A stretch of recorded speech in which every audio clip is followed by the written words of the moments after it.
Alkitab Berita Baik, Kejadian 4:26. Kebuluran berlaku lagi di negeri itu seperti yang terjadi pada zaman Abraham. Kemudian Ishak pergi menghadap Raja Abimelek, raja orang Filistin di Gerar. Ishak berbuat begitu kerana Tuhan sudah menampakkan diri kepadanya dan berfirman, "Janganlah pergi ke Mesir, tinggallah di negeri ini, seperti yang sudah kuperintahkan kepadamu. Tinggallah di sini dan aku akan melindungi serta memberkati engkau. Seluruh wilayah ini akan kuberikan kepadamu dan keturunanmu. Aku akan menepati perjanjian yang sudah kubuat dengan Abraham bapakmu. Aku akan mengurniai engkau keturunan sebanyak bintang di langit dan aku akan memberikan seluruh wilayah ini kepada mereka. Semua bangsa di dunia akan memohon supaya aku memberkati mereka sebagaimana aku sudah memberkati keturunanmu. Aku akan memberkati engkau kerana Abraham sudah mentaati aku dan mematuhi segala hukum serta perintahku."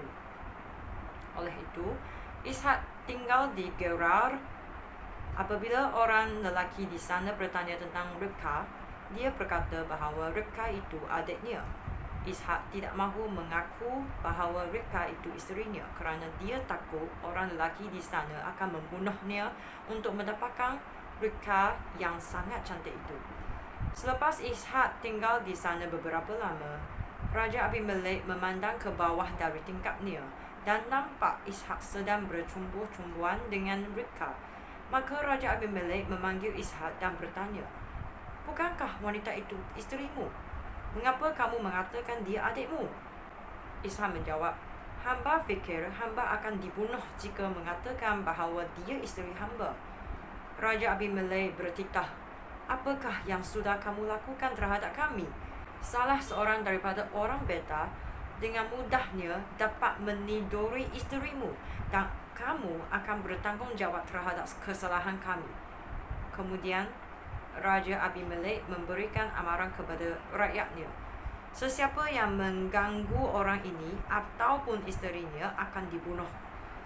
Ishak menyamai benih untuk bercucuk tanam di negeri itu, dan pada tahun itu dia mendapat hasil 100 kali ganda kerana Tuhan memberkati dia.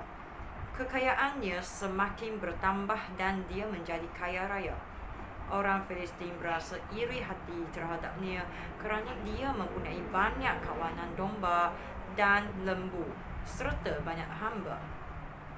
Oleh itu, mereka menimbusi semua perigi yang telah digali oleh hamba-hamba Abraham semasa Abraham masih hidup. Kemudian Raja Abimelek bertitah kepada Ishak, "Tinggalkanlah negeri kami. Kamu sudah menjadi lebih berkuasa daripada kami semua." Oleh itu, Ishak meninggalkan negeri itu dan berkemah di lembah Gerar. Dia tinggal di sana untuk beberapa lama. Dia menggali semula perigi-perigi yang telah digali pada zaman Abraham dan yang telah ditimbus oleh orang Filistin selepas Abraham meninggal. Ishak menamakan perigi-perigi itu dengan nama yang diberikan oleh bapaknya dahulu. Hamba-hamba Ishak menggali sebuah perigi di lembah Gerar dan mendapati air di situ. Gembala-gembala kota Gerar bertengkar dengan gembala-gembala Ishak dan berkata, "Air ini kepunyaan kami." Oleh itu, Ishak menamakan perigi itu pertengkaran. Hamba-hamba Ishak menggali sebuah perigi lagi, dan di sana juga pertengkaran berlaku tentang perigi itu.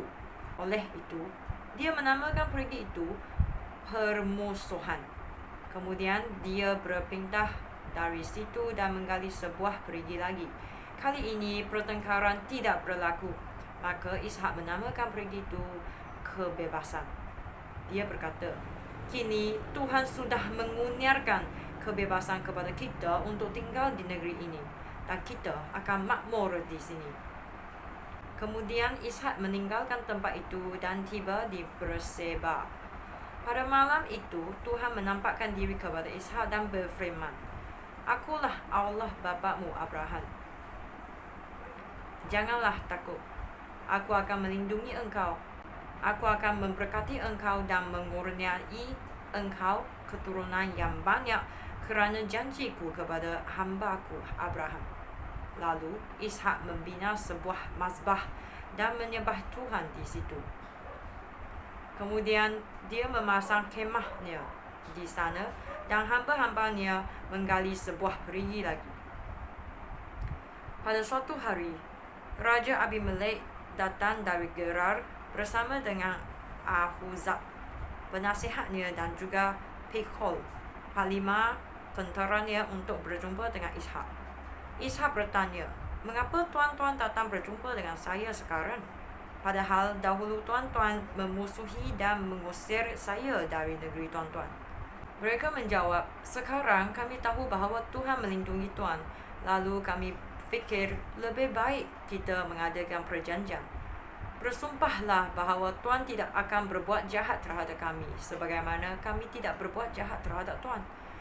Kami sudah bersikap baik terhadap tuan dan membenarkan tuan pergi dengan damai.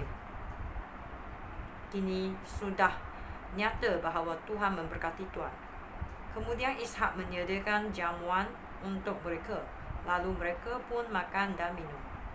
Keesokan harinya, pagi-pagi lagi, mereka membuat perjanjian yang disahkan dengan sumpah. Selepas itu, Ishak mengucapkan selamat jalan kepada mereka. Lalu mereka berpisah sebagai sahabat.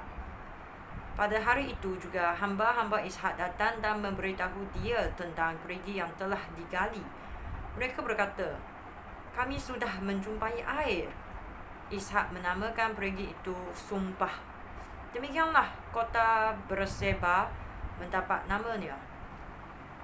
Ketika Esau berumur 40 tahun, dia berkahwin dengan 2 orang gadis bangsa Het, iaitu Yudit anak Beeri dan Basmat anak Elon.